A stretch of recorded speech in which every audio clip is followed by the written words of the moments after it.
pagbabago, lumagdulot na pag-asenso.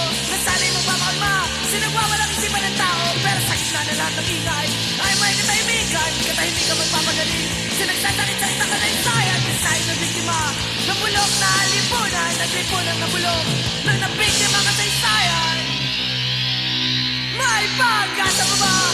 Nang dilim ay lumiwanag, tamaan tayo ng sinag. Lahat ng malungkot ay magsaya, at lahat ng bagay ay gumanda.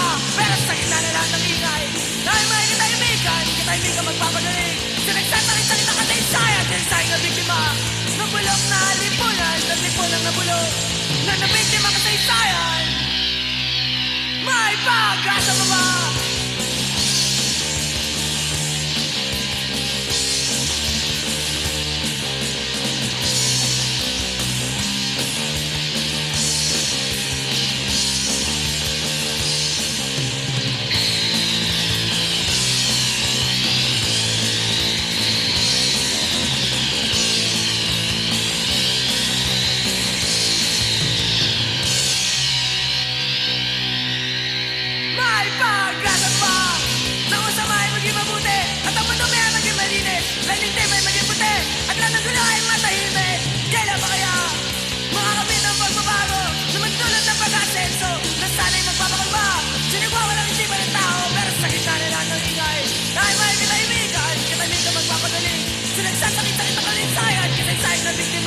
Ng bulok na lipunan at lipunang nabulok na nabiktima